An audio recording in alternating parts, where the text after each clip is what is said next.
వీక్షకులకు స్వాగతం, నమస్కారం. ఈరోజు ఒక వార్త చూసాం.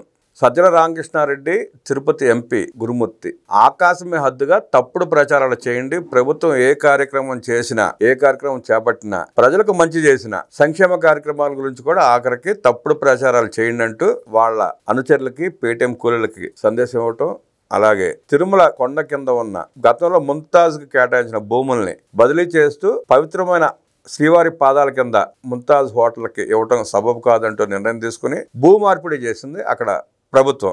ఆ భూ మార్పిడిని ఆక్షేపిస్తూ తీవ్రంగా విమర్శిస్తున్నాడు కరుణాకర్ రెడ్డి, మాజీ టీటీడీ చైర్మన్.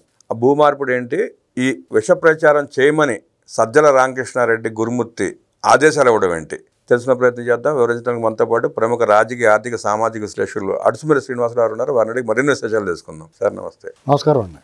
సజ్జల గురుమూర్తి వాళ్ళ అనుచరులకు ఆజ్ఞలు ఇవ్వటం, అలాగే బోమన కరుణాకర్ రెడ్డి ముంతాజ్ కేటాయించిన భూమిని రద్దు చేసి భూ బదలాయింపు చేయడానికి కూడా విమర్శించడం, ఎలా చూస్తారు, ఎట్లా విశ్లేషిస్తారు? ఇప్పుడు సజ్జల అంటే బాహుబలిలో బిజ్జలాలు అంటాడు, బాహుబలిలో బిజ్జలు అంటాడు అనిపిస్తుంది అతను వ్యవహార శైలి చూస్తుంటే. ఎందుకంటే ఇప్పుడు తిరుమల తిరుపతి దేవస్థానానికి సంబంధించి కరుణాకర్ రెడ్డి టీడీ చైర్మన్ నాయుడు గారి మీద చేసిన ఆరోపణలో ఆ ఘాటు వ్యాఖ్యల మీద మనం మాట్లాడితే ముందు 2021లో అలిపిరి దగ్గర శ్రీవారి పాదాల చెంత తాజ్ హోటల్, ముంతాజ్ హోటల్ అని దానికి ఆ ప్రాజెక్ట్కి వాళ్ళు ఇచ్చారు. యాక్చువల్గా అంతకుముందు అక్కడ దేవలోకం అని ఈ దేశంలోని అన్ని దేవాలయాల నమూనాల ఒక రకమైన ఆధ్యాత్మిక వాతావరణాన్ని సృష్టించడానికి ఒక ప్రాజెక్టు దేవలోకం అని ఒక ఆయన ఎవరు ఆ ప్రాజెక్ట్ తీసుకొచ్చారు. దాన్ని రద్దు చేసి వీళ్ళ కేటాయించాడు ముంతాజ్ హోటల్కి. ఎవరో జగన్మోహన్ రెడ్డి గారి ప్రభుత్వంలో. జగన్మోహన్ రెడ్డి ముఖ్యమంత్రిగా ఉండగా రోజారెడ్డి మంత్రిగా ఉండగా ఈ సుబ్బారెడ్డి చైర్మన్గా ఉండగా దాన్ని చేశారు. చేస్తే అప్పుడు హిందూ ధార్మిక సంఘాలన్నీ కూడా ధ్వజమెత్తిని అడ్డుకున్నాయి, ఆందోళన చేశారు. తర్వాత ప్రభుత్వం మారింది, నాయుడు గారు చైర్మన్ అయిన తర్వాత ఆ ముంతాజ్ దాన్ని రద్దు చేశారు. ఆ నిర్ణయాన్ని తప్పించి మొన్న చంద్రబాబు నాయుడు గారు తిరుమల వెళ్ళినప్పుడు ఈ ప్రస్తావన వచ్చింది. అప్పుడు ఏం చేశారంటే అది టూరిజం ఆంధ్రప్రదేశ్ ప్రభుత్వ స్థలం, టూరిజం డిపార్ట్మెంట్ చేతిలో ఉంది, దాన్ని టీటీడీకి బదలాయించారు. ఎందుకంటే వేరే ఇప్పుడు కాకపోతే వేరే ఇంకొకళ్ళు వచ్చి మాంసం కొట్టెడతాం, లేకపోతే ఇంకోటి ఏదో పెడతాం, లేకపోతే ఏదైనా పెడతాం, ఈ టైప్ లేకుండా దేవుడి పాదాల చెంత ఆధ్యాత్మిక వాతావరణం ఉండాలి, అపవిత్రం కాకూడదు, తిరుమల కొండకు ఆనుకొని ఉంటుంది. అప్పుడు ఏం చేశారంటే రోడ్డుకి దక్షిణ వైపున అటువైపున, ఇది ఉత్తరం వైపున ఉంటుంది, ఆ దక్షిణ వైపున అక్కడ అనేక నిర్మాణాలు ఉన్నాయి. అక్కడున్న స్థలం టీటీడీ స్థలం ఉంటే దాన్ని ఆంధ్రప్రదేశ్ ప్రభుత్వానికి టూరిజం డిపార్ట్మెంట్కి ఇచ్చారు.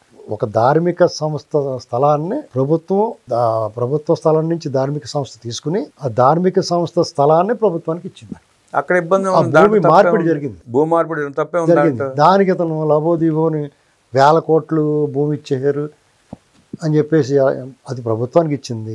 మీరు 1000 కోట్లు మీరు కొల్లగొట్టేస్తే లేని దానికి అది ప్రభుత్వానికే కదా ఇచ్చారు ఏంటండి. అలాగే ప్రభుత్వం కూడా భూమి ఇచ్చింది, భూమికి భూమి బదలాయింపు అయింది. అక్కడ 1000 కిలోమీటర్ల దూరంలో కాదు కదా, రోడ్డుకి ఇటు పక్క అటు పక్క. కాస్త అసలైనా సార్, ఇప్పుడు ధార్మిక క్షేత్రంలో వెంకటేశ్వర స్వామి పాదాల కింద ఉన్న భూమిని ముంతాజ్ హోటల్కి ఎట్టా కేటాయించారు? కేటాయించినప్పుడు ఎందుకు మాట్లాడలేదు? తిరుపతిలో ఇంకా మద్యము మాంసము స్వీకరించకూడదు, ఎవడ బతికాడు అనకూడదు.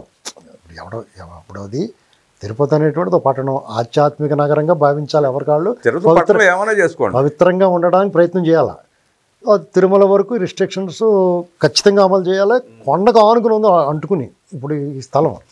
సరే, దానికి లబోదీబం అంటే కరుణాకర్ రెడ్డి వచ్చి ఏదో 1000 కోట్ల 100 కోట్ల స్కామ్ జరిగిపోయింది, ఇది ఎవరికన్నా చంద్రబాబు గారు తీసేసుకుంటేనో లేకపోతే నాయుడు గారు తీసుకుంటే నువ్వు ఆడవాలా అరవాలా? ఇక్కడ భూమికి బదులు భూమి ఇచ్చారు. జరిగింది. ఇప్పుడు ప్రభుత్వం అది ఎవరికి ఇచ్చుకుంటుందో చూసుకో, అది ఎవరికైనా ఇచ్చుకుంటారు వాళ్ళ ఇష్టం. ఇప్పుడు అది అక్కడ ప్రాజెక్టు అక్కడ ఏదో తాజ్ హోటల్కి ఇస్తారా, ముంతాజ్ హోటల్కి ఇస్తారా, లేకపోతే ఇంకో మెరిడియన్కి ఇస్తారా, లేకపోతే ఇప్పుడు మహేంద్ర మన రాష్ట్రంలో ఏదైనా పెట్టమని అడుగుతున్నారు చంద్రబాబు నాయుడు గారు, వాళ్ళకే ఇస్తారేమో ఎవరికి తెలుసు. చంద్రబాబు నాయుడు గారు మహేంద్ర వాళ్ళని అడిగారు ఇక్కడ ఏదైనా చేయండి అని. సరే మాకు ఏదైనా తిరుపతిలో చోట పెద్ద ఇది కడతామండి, మాకు ఏదైనా ఇవ్వండి అంటే ఇస్తే ఇవ్వచ్చు, లేదా ఆ ముంతాజ్ హోటల్కే ఇవ్వచ్చు. ఇప్పుడు మీరు అనుకున్న ప్రాజెక్టే కదా, ఇప్పుడు మీరు కొత్తగా నష్టపోయేది ఏముంది, వీళ్ళేదో దొబ్బేశారంటే మీకు రావాల్సింది వీళ్ళు దొబ్బేశారు అనుకుంటున్నారా ఏంటి? ఇప్పుడు మాకు ఇస్తున్నారు వాళ్ళు, ఏదో వాళ్ళకి ఇచ్చేస్తున్నట్టున్నారు. వీళ్ళు అలా తీసుకోరు ఏంటండి, జనాలకు విరుస్తారు వీళ్ళు. ఇప్పుడున్న ప్రభుత్వాన్ని నాలాటోడు కూడా విమర్శిస్తాడు కఠినంగా ఏంటండి, తీవ్రంగా విమర్శిస్తాం. తప్పు చేస్తే మేము ఏలేదు చూపిస్తాం, అది ఏటం తమ్ము మాకుంది, వాళ్ళు భరిస్తారు, స్వీకరిస్తారు, సరిదిద్దుకుంటానికి అవకాశం ఉంటుంది, సరిదిద్దుకుంటారు. మీరు అలా కాదు కదా. ఇప్పుడు అసలు కరుణాకర్ రెడ్డి లాంటి నాస్తికుడిని, కమ్యూనిస్టు భావజాలం ఉండి దేవుడికి వ్యతిరేకంగా మాట్లాడిన వాడిని చైర్మన్ చేసి అంతకన్నా అపచారం ఏముందండి? 2 సార్లు చైర్మన్ అయిపోయాడు. వాళ్ళు ఇస్తారంటే కూడా నువ్వు వద్దనాలి. నీకు సిద్ధాంతం ఏముంది ఇంకా? అంటే నీ భక్తి అంతా కూడా అక్కడ దొబ్బేద్దాం. ప్రసాదాల దగ్గర నుంచి కాంట్రాక్టులోను ఆ నిధుల మీద ఇప్పుడు కడుపు చించుకుంటే కాళ్ళ మీద పడద్దనండి. స్వామివారికి వీళ్ళు చేసిన అపచారం ఇంత కాదు, అంతులేనిది. అంతా ఇంత కాదు, అంతులేనిది. ఎందుకంటే పరకామణి దగ్గర నుంచి, స్వామివారి నగల దగ్గర నుంచి, నిధుల దగ్గర నుంచి కొల్లగొట్టేశారండి వీళ్ళు. భూములు, బంగారం. ఇప్పుడు అఫీషియల్గానే స్వామివారి నిధుల నుంచి రోడ్లు వేయడానికి మున్సిపాలిటీ నిధులు కొంత అడ్డుకున్నారు. ఇప్పుడు ఇది తిరుమల క్షేత్రం తాలూకు పవిత్రత, ప్రతిష్ట దిగజారిపోద్దని కొంతమంది తెలిసినా కానీ చెప్పలేని పరిస్థితిలో ఉంటారు. వీళ్ళు చేసిన దుర్మార్గాలు అవన్నీ. పైగా తిరిగి ఎదటోళ్ళ మీద పింక్ డైమండ్ అని, నిధుల కోసం, గుప్త నిధుల కోసం తవ్వకాలని ఎదటోడు అనకముందే వీళ్ళు మాట్లాడేస్తారు. ఆ ప్రచారం లైవ్లో పెట్టి ఆ ప్రచారం మాటన వీళ్ళు మొత్తం దోచుకున్నారు. మీకు ఇదంతటా ఇదంతా కొత్తగా నాయుడు గారి మధ్యన ఒక ప్రెస్ మీట్ పెట్టాడు, ఎడాపెడా వాయించేసాడు. ఇప్పుడు నాయుడు గారు చాలా సౌమ్యంగాను మెత్తగానే మాట్లాడతాడు కదా, ఇదేదో చాలా మెత్తగా ఉన్నాడు, మనం ఈయన మీద ఎక్కేద్దాం అనుకున్నారు వాళ్ళు. ఎక్కితే భయపడిపోయి మాట్లాడి మీ స్టూడెంట్ సాగించుకోవచ్చు, నా మనుషులు 2000 మంది ఉన్నాను బెదిరించాడు. నువ్వు 2000 మంది ఉన్నావు కదా, 3000 మందిని బీకి పడేస్తారు అక్కడి నుంచి. నేను నిజంగానే ఈ మనుషులు ఉంటే నోరు మూసుకుని ఉండాలి, అంతేగాని నువ్వేం చేసి ఓవర్ యాక్షన్ చేసావు ఇప్పుడు వాళ్ళు లేపు పడేస్తారు ఏంటండి. వాళ్ళు ఏం వదలరా, వరుస పెట్టి లాగుతున్నారు. ఇప్పుడు ఆ పురుగులన్నీ లోపల దాక్కుని పొల్ల ఇచ్చుకుని పొడిసి ఏదో లాక్కొస్తారు. దొంగలు ఎందుకు ఉంచుకుంటారు ఏంటండి. ఇప్పుడు ఆయన మెత్తగా ఉన్నాడే, ఏదో ఆయన కూడా చిత్తూరుడే, ఆయన రాయలసీముడే. నీది చిత్తూరు, నీ కడప అయితే నేను చిత్తూరు. ఏదైనా చూసుకుందాం. ఏం మొహమాట పడలేదు ఆయన. ఎంతో మొహమాట పడతారో ఒళ్ళు దగ్గర పెట్టుకోమని మాట్లాడమని చెప్పాడు ఆయన. నీ సంగతి చూస్తా అని చెప్పాడు. నీకేం భయపడే పరిస్థితి లేదు, మేమేం చేయాలో మాకు చెప్తాం, మాకు తెలుసు అని చెప్పాడు ఆయన. ఆయన గురించి మాట్లాడే అర్హత మీకు ఎక్కడ ఉంది? ఆయన నీళ్ళు ఆయన తాగుతాడు, కొనుక్కుని తెచ్చుకుని, ఆయన ఇంటికని తెచ్చుకుని మీరు అక్కడ మొత్తం సమస్తం స్వామివారి సొమ్ము దోచేశారు. మీరు టిక్కెట్లు అమ్మేసుకున్నారు. ఆ దర్శన లెటర్లే చూడండి, ఈయన 30 కూడా ఇవ్వడం. వాళ్ళు ఎన్ని సీట్ చేశారు, లిస్ట్ చదివారు అక్కడ. ఏంటండి ఇలాంటి పరిస్థితుల్లో ఇప్పుడు ఈ సజ్జల రామకృష్ణారెడ్డి లేకపోతే ఈ గురుమూర్తి వీళ్ళంతా కలిపి ఢిల్లీలో పెట్టారు దుకాణం. మీరు ఇక్కడి నుంచే పెట్టండి మన ఆఫీసు, ఇక్కడి నుంచే ప్రచారాలు చేయండి, ఆకాశమే వద్దట.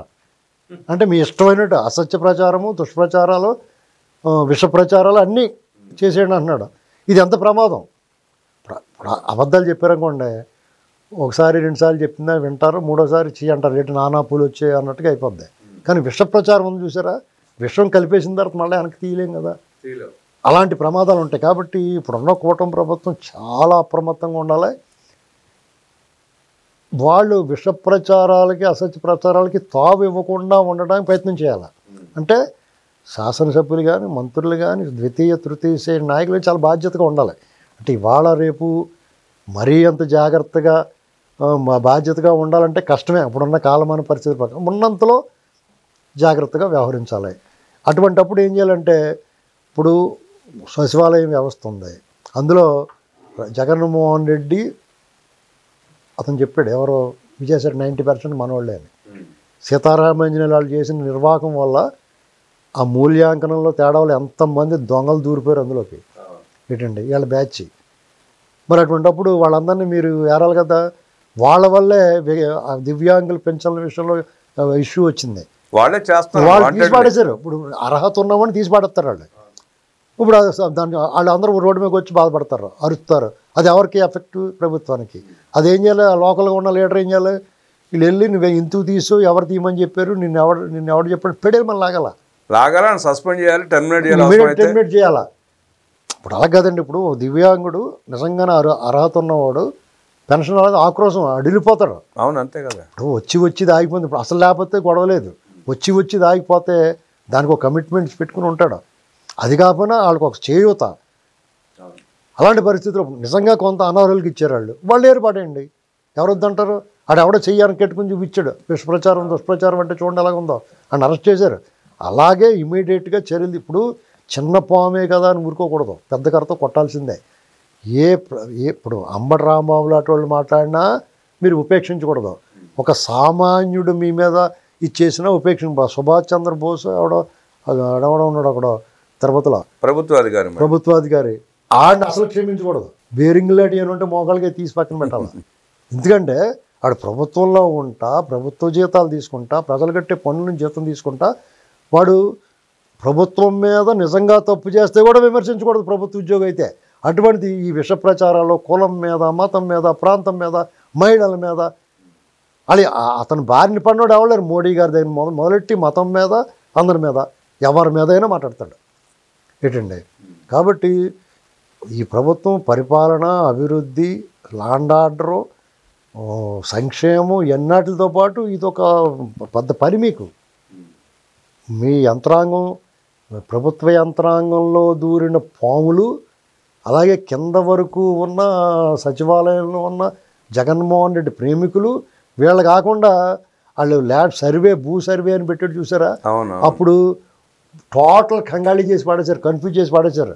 మీ భూమి నా భూమిని పొలాలు పెట్టి కన్ఫ్యూజం చేసేసి ఇప్పుడు దాన్ని సరి చేసుకోవాలంటే విఆర్ఓలు, ఎంఆర్ఓలు, ఆర్ఐలు శుభ్రంగా కుమ్మేస్తున్నారు. రైతులు గోల పెడుతున్నారు. ముందు అర్జెంటుగా దీని మీద దృష్టి పెట్టాలి. 1-2 మాసాల పైన ప్రభుత్వం వచ్చి ఆ రిలీఫ్ ఇవ్వాలి వాళ్ళకి. ఏదైతే జగన్మోహన్ రెడ్డి వస్తే ఈ భూములు దొబ్బేస్తాడో, లాగేసుకుంటాడని భయపడ్డారో ఆ భయం ఇంకా పోలేదు వాళ్ళకి. ఇప్పుడు సపోజు ఓ లోన్ పెట్టుకోవాలనుకుంటారు మీరు, మీకున్న ఆస్తి భూమే కదా, అది కుదవబెట్టి బ్యాంకులోనో లేకపోతే బయట వాడి దగ్గర పెట్టుకోవాలనుకుంటే మీకు డబ్బులు దొరకదు. మీ పిల్లల్ని చదివించుకోవాలా, అమెరికా పంపించాలా, లేకపోతే ఇంకో దేశం పంపించాలా, లేకపోతే ఇక్కడే చదివించుకోవాలా, ఎడ్యుకేషన్ లోన్ పెట్టుకోవాలా, బ్యాంకులో పెడితే అది ఇవన్నీ కనపడుతూ ఉంటాయి.